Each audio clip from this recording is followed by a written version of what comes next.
You guys are joining me. My name is Grand Wolf, and this is The Hobbit. And this is Chapter 2 Roast Mutton. Up jumped Bilbo and put on his dressing gown and went into the dining room. There he saw nobody, but all signs of a large and hurried breakfast. There was a fearful mess in the room, and piles of unwashed crocks in the kitchen. Nearly every pot and pan he possessed seemed to be in use.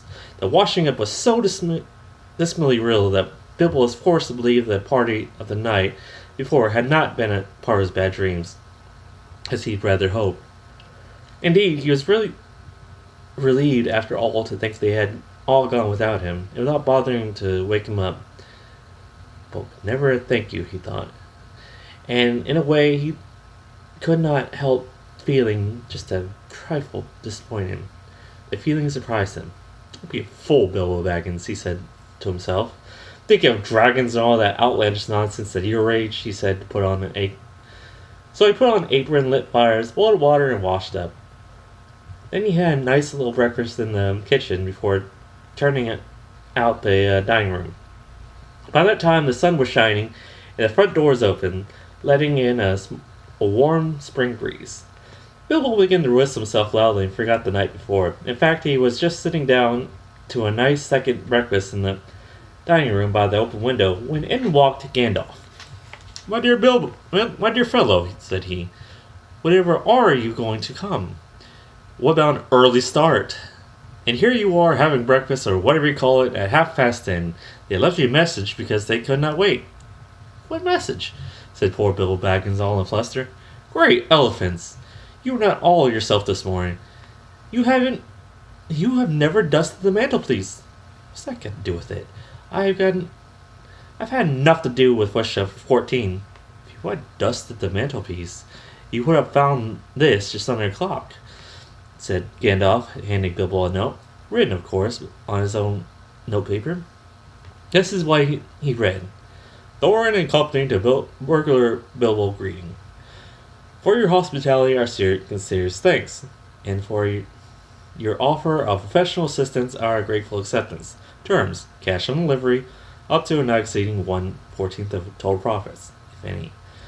All travel expenses guaranteed in any event. Fetal experiences to be defrayed by us or our representatives if occasion arises and the matter is not arranged for.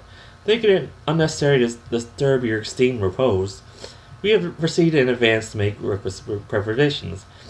We shall await your respective person at the Green Dragon Inn, Bywater, by 11 a.m. sharp, trusting that you will be punctual. We have the honor to remain yours deeply, Thorin & Co. That leaves you just 10 minutes. You will have to run, said Gandalf. But no time for it, said the wizard. But, Bilbo said again, no time for that either. Off you go. To the end of his days, Bilbo could never remember how he found himself outside without a hat, walking stick, or any money, or anything that he usually took when he went out, leaving his second breakfast half finished and quite unwashed up, pushing his keys into it in Gandalf's hands, and running out as fast as his furry feet could fly down the lane, past the great mill, across the water, and then on for a whole mile or more. Very puffed he was when he got to Bywater just on the stroke of 11, and found he had come without a pocket handkerchief. Bravo! Baldwin said, who was standing at the inn door looking out for him. Just then all the others came around the corner of the road from the village. They were on ponies. Each pony was slung with all sorts of packages, parcels, and paraphernalia. There was a very small pony, apparently for Bilbo. Up you two get, and off we go, said Thorin. I'm awfully sorry, but I've come without my hat, I left my pocket handkerchief, and I haven't any money, and I didn't get your note until 10:45 to be precise. Don't be precise, said Dwalin, and don't worry. You will have to manage without pocket handkerchiefs and a good many other things before you get to the journey's end. As for a hat, I've got a spare hood and a cloak in my luggage. And that's how they all came to start, jogging off from the inn one fine morning before May, on laden ponies, and Bilbo was wearing a dark green hood, a little weather-stained, and a dark green cloak borrowed from Dwalin. They were all too large for him, and he looked rather comic. What his father Bungo would have thought of him, I daren't think.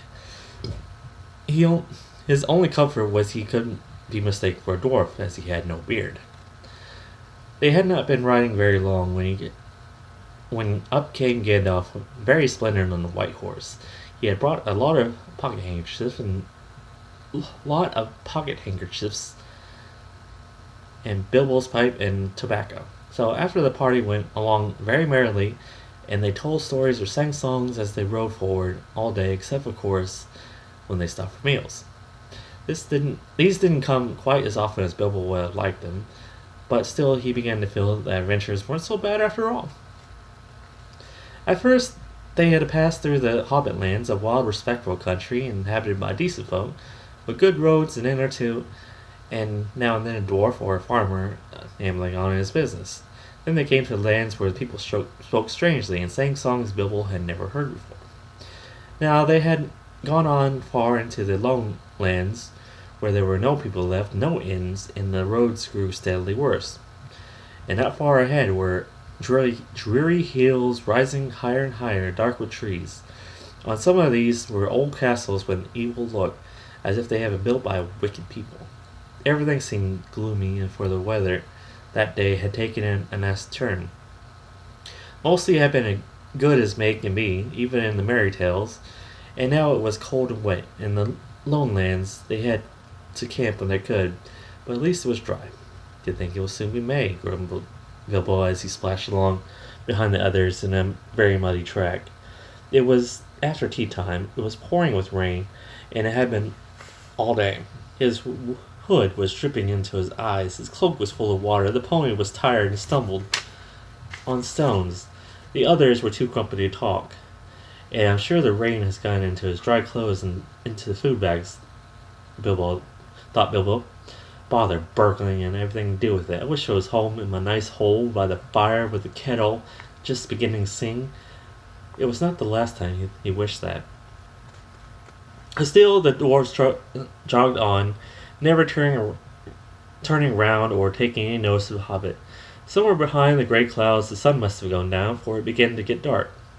Wind got up, and the willows along the riverbank bent and sighed. I don't know what river it was, a rushing red one, swollen with rains of the last few days that came down from the mountains.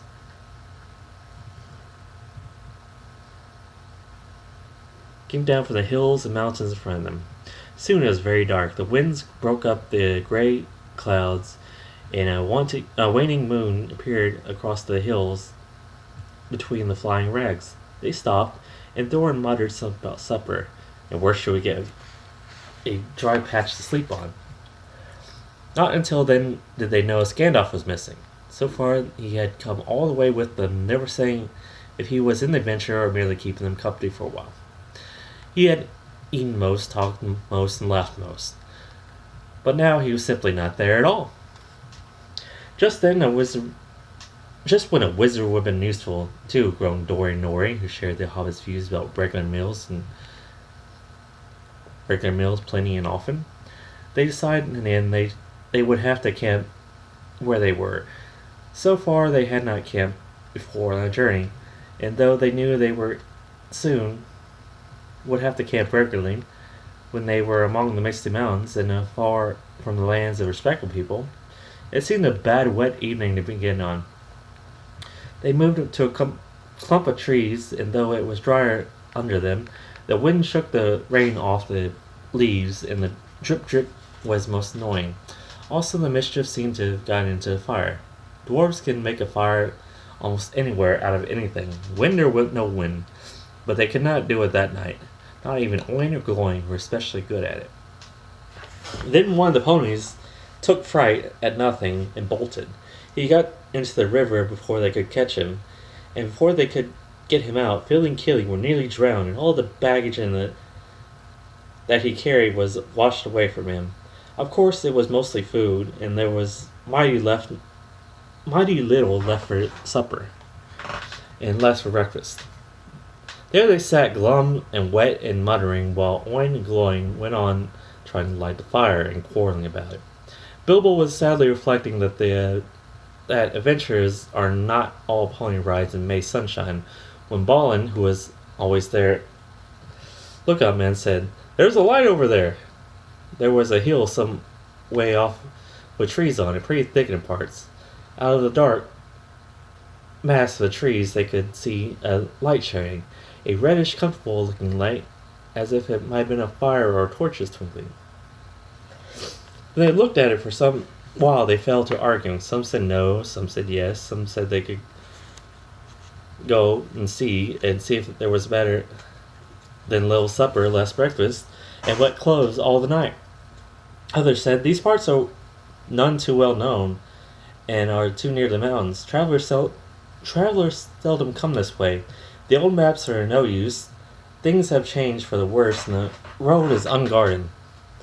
They have seldom heard of the king around here, and the less inquisitive you are as you go along, the less trouble you're likely to find. Some said, after all, there are 14 of us. Others said, where has Gandalf gone to? This remark was repeated by everyone. Then the rain began to pour down worse than ever, and Oin and Gloin began to fight. That settled it. After all, we have got a burglar with us, they said, and so they made off, leading their ponies with all due and proper caution in the direction of the light. They came to the hill and soon were in the wood. Up the hill they went, but there was no proper path to be seen, such as might lead to a house or a farm. And do what they could, they made a deal of rustling and crackling and creakling, and a good deal of grumbling and draggling, as they went through the trees in the pitch dark. Suddenly the red light shone out very bright through the tree trunks not far ahead.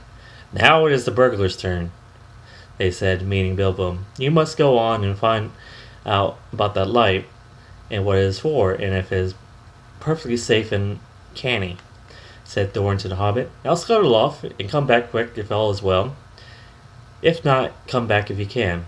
If you can't, hoot twice like a barn owl and once like a screech owl, and we'll do what we can.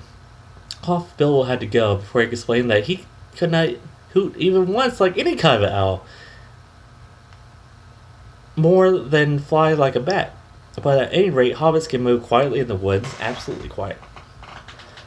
They take a pride in it, and Bilbo had sniffed more than once at what he called all this dwarvish racket as they went along, though I don't suppose you or I would notice anything at all on a windy night, nor if the whole cavalcade had passed 2 feet off. As for Bilbo walking primarily toward the red light, I don't suppose even a weasel could have stirred a whisker at it. So naturally he got right up to the fire, for fire it was, without disturbing anyone, and this is what he saw. And we'll talk about that tomorrow night, so thank you guys.